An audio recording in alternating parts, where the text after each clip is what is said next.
You shouldn't be trying to exploit the people out here in Africa. Your main objective should be to come out here to help.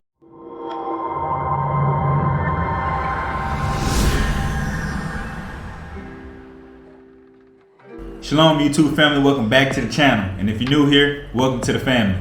In today's video, we'll be giving you a few reasons why you should not move to Africa. Yeah. If you like videos like this, don't forget to like, share, subscribe, and hit the notification bell. And we're gonna get right into it. The first reason why you should not move to Africa is if you're moving solely because you've seen somebody do it on YouTube. If your only reason for coming here is because you're watching our videos or you're watching whoever, somebody on the beach looking cute, or somebody in the market showing you fruits and vegetables and whatever, that's probably not a great idea to move here. Because in reality, a lot of these YouTubers don't always show the real side of Africa and all the struggles that you might have to deal with. So you coming out here with the mindset of everything being perfect in this country will get you in a lot of trouble when you get out here, because it'll be a reality check and it hit you right in your face. And it's not a situation where you want to do it because someone else did it. Like, you have to make your decisions for you, because once you're here, you're going to be feeling like you got bamboozled because it wasn't even really your good idea. It was like, oh, well, this looks nice for other people, so let's do that. Like, that's not, you don't want to do that. Yeah, be sure that this is what you want and not what look attractive on YouTube.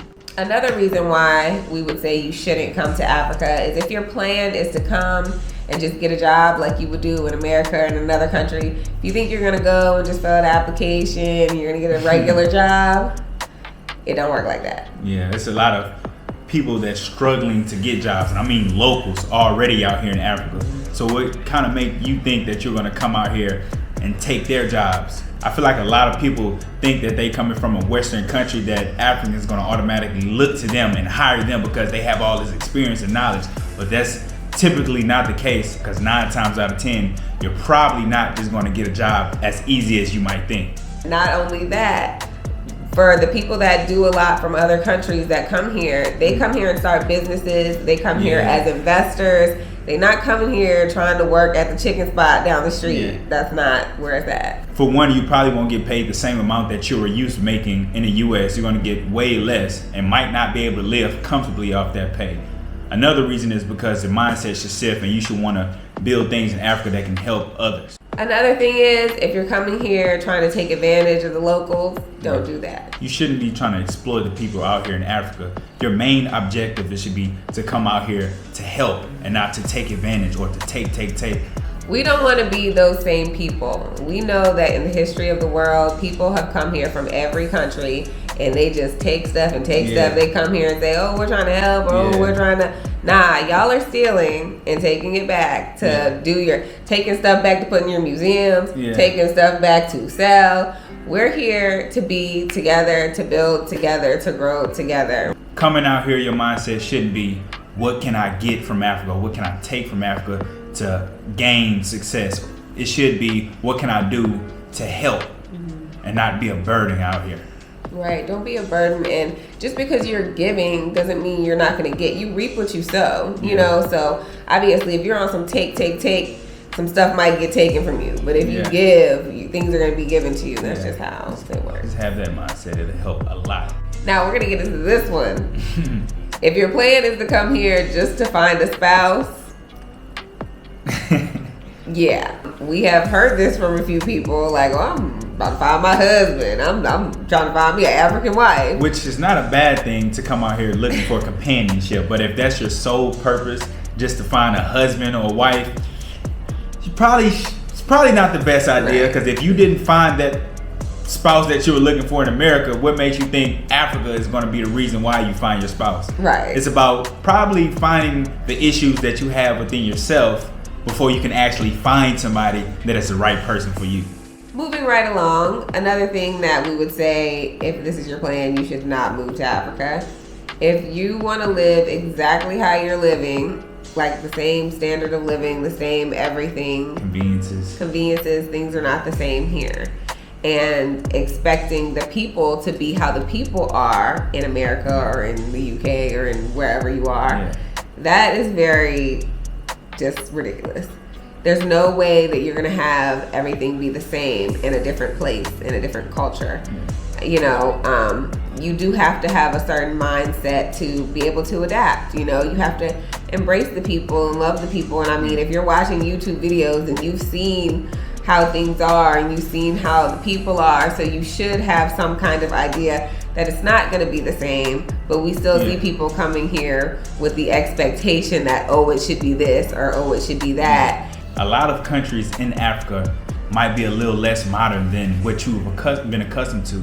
Basically, everything is about your mindset and about changing how you feel about things, because if you come out here with those expectations, specifically in this, you know, topic, you are probably going to go back. You're probably going to be extremely frustrated, and you're going to go back, and you're going to go back and probably say horrible things about the horrible time you had.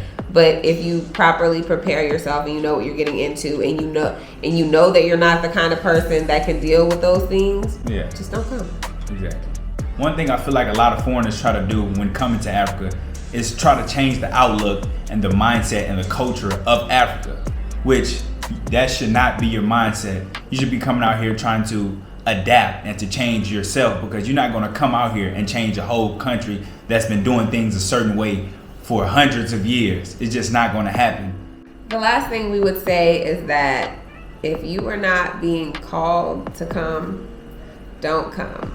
Now, this is specifically for the people, you know, who know the truth, who believe in the Most High, who believe in His Word. Because, I mean, if you're not one of those people, I'm not talking to you. But if you really follow the Most High and you let Him lead your life, if you don't feel like you're being led, go where you're being led. If you don't feel like you're being led anywhere, don't move. Wait, listen for His voice. But if you feel like you're being led here, cool. But if that's not the case, don't do it. You're setting yourself up for failure. Because if you come out here and you're not being led by the Most High, then no matter what you do, it's not going to work out. Right. You know, there's consequences to disobedience. We've seen this in our own lives. When we're following what the Most High is telling us to do, things happen. He opens doors. He makes ways for us. And when we go off that path, bad things happen. So sometimes for some of the people that are here and just everything's a struggle and everything's a problem, think about that. Pray about that. Is this where you're supposed to be? Is this really where He led you to go? Or, did you just feel that way? Because I think about that a lot in myself when I'm having this thought. Is that voice I'm hearing my own voice? Is that me telling myself, girl, you should, or is that me like, oh, that's God saying, you really need to, be in prayer to even, get to the point where you can really hear His voice and know that it's Him, and pray for that. Pray for confirmation. Pray for something specific for confirmation, so that you know. Please be sure that this is what the Most High is calling you to do. Because if not, then no matter where you go, there's going to be issues and it's going to be drama. Right. Sometimes the bumps in the road are the Most High knocking you off that path, because that's not where you're supposed to be. So keep that in mind. So with that, family, we're going to wrap it up. We're going to say goodbye to you. Thanks for watching. And don't forget, if you enjoyed this video, to like, share, and subscribe, and hit that notification bell down below. Right. We love you, family. Shalom. Shalom.